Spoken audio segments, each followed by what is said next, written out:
అందరికీ నమస్కారం. మరి జర్నలిస్టుల పిల్లలు కూడా 10వ తరగతి పరీక్షా ఫలితాల్లో అద్భుతమైన ప్రతిభ కనబరిచారు.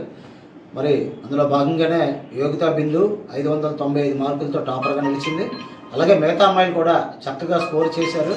అయితే 10వ తరగతి ఫలితాలను ప్రామాణికంగా తీసుకుని కాకుండా భవిష్యత్తులో మీరందరూ ఉన్నత విద్యాభ్యాసంకి వెళ్తారు కాబట్టి ఇంకా మంచి మార్కులు సాధించాలని, అలాగనే వచ్చిన మార్కులతోనే తక్కువ వచ్చాయని మీరు ఇంకా డిస్సాటిస్ఫైడ్ అవ్వకుండా వచ్చిన మార్కులను ప్రామాణికంగా తీసుకొని భవిష్యత్తులో మరింతగా రాణించడానికి ఉపయోగపడతాయి మార్కులు.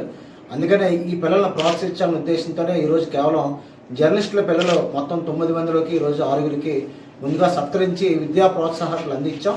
అలాగే భవిష్యత్తులో కూడా మరికొంతమంది పిల్లలకు కూడా ఈ ఉపకార వేతనాల పంపిణీ కార్యక్రమం నెరవేర్చడం జరుగుతుంది. దాదాపు గత ఏడాది 125 మందికి విద్యా ప్రోత్సాహాలు అందజేసాం. అలాగే ఈ ఏడాది కూడా జూన్ 28న అతిపెద్ద ప్రోగ్రాంలోనే పిల్లలందరికీ కూడా ఈ విద్యా ప్రోత్సాహకాలు ఉపకార వేతనాలు అందజేసి వాళ్ళని ప్రోత్సహించడం సంకల్పం. 10వ తరగతి ఫలితాల్లోనే ఎక్కువ అమ్మాయిలు స్కోర్ చేసినప్పటికీ కూడా ఈ మార్కుల్ని ఎవరికి వచ్చిన మార్కులు వాళ్ళు సాటిస్ఫాక్షన్గా ఫీల్ అవ్వాలి. ఆ 600కి 600 రావాలని కొంతమంది పట్టుపట్టడం, అలాగే 595 వచ్చినా అన్సాటిస్ఫాక్షన్గా ఉండడం సరికాదు. మనకి ఏదైనా ఒక 5 మార్కులు తక్కువ అంటే 5 మార్కులు కూడా మనం కంపేర్ చేసుకుని ఇంటర్మీడియట్లో మరింత మెరుగైన ఉత్తీర్ణత సాధించడం. అలాగే రేపు పొద్దున్న భవిష్యత్తులో కొంతమంది నీట్కి వెళ్తారు, కొంతమంది విభిన్న కోర్సులకు వెళ్తారు. కాబట్టి ఈ మార్కులు మీకు బాగా వచ్చాయి, వచ్చినట్లతో బాగా సాటిస్ఫాక్షన్ అయ్యి ఇంకా భవిష్యత్తులో ఉన్నత విద్య రాయించాలి. ఒక్క విద్యతో మాత్రమే మీకు మంచి ఉపాధి అవకాశాలు లభిస్తాయి. ఈరోజు చదువుకోవడానికి మనకు విశాఖపట్నంలో ఎన్నో అవకాశాలు ఉన్నాయి. ప్రపంచవ్యాప్తంగా ఉన్న 53 దేశాలకు చెందిన విద్యార్థులు మన ఆంధ్ర విశ్వవిద్యాలయంలో చదువుకుంటున్నారు. అన్ని ఇక్కడ లేవు, విశాఖపట్నంలో లేదంటూ లేదు. కాబట్టి మీరు ఇక్కడే ఆంధ్ర యూనివర్సిటీలో ప్రత్యేకంగా కో ఎడ్యుకేషన్ ఉంది.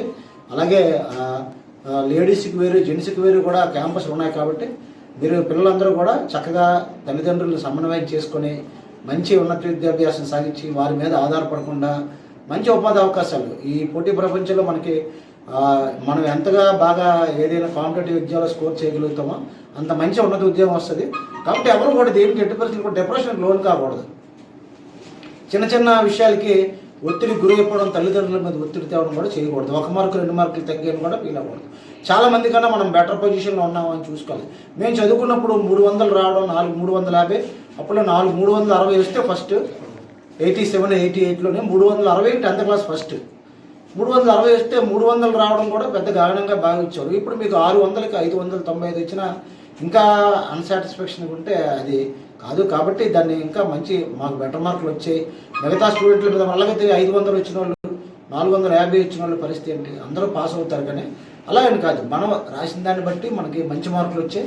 మీరు మీ తల్లిదండ్రులకి గర్వకారణంగా నిలిచారు.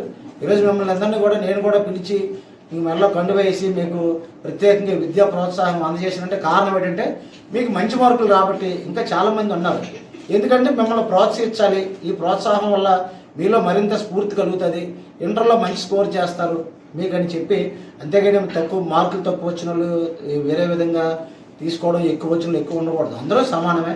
ఒక్కొక్క సబ్జెక్టులో కొంతమందికి వారు రాసిన దాన్ని బట్టి, అక్కడ వారి టాలెంట్ని బట్టి, ఆన్సర్ చేసిన దాన్ని బట్టి మార్కులు కేటాయించబడతాయి.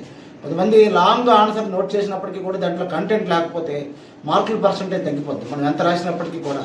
కాబట్టి ఇటువంటి కీలకమైన ఎగ్జామ్స్కి వచ్చేసరికి పబ్లిక్ ఎగ్జామ్స్లో ఏంటంటే ఖచ్చితంగా మనం రాసే దాంట్లో కంటెంట్ ఉండాలి. ఫస్ట్ వర్డ్ నుంచి లాస్ట్ వరకు కూడా కంటెంట్ చూపించగలగాలి. ఆ కంటెంట్ చూపించగలిగితేనే మార్కులు 10కి 10 వేయగలుగుతారు. ఈరోజు 500 దాటి వచ్చిన మీ అందరూ కూడా ఎంతో మంచి కంటెంట్ రాయబట్టే కదా అన్ని మార్కులు వచ్చాయి. కాబట్టి మీకు అందరికీ కూడా మరోసారి ధన్యవాదాలు తెలియజేసుకుంటూ, ప్రత్యేకంగా జర్నలిస్టుల పిల్లలను అన్ని రంగాల్లో కూడా ప్రోత్సహిస్తాం. చాలామంది విదేశీ విద్యలో కూడా మా జర్నలిస్టుల పిల్లలు భలే రాణిస్తున్నారు. వారందరూ కూడా వాళ్ళ తల్లిదండ్రులకు ఈరోజు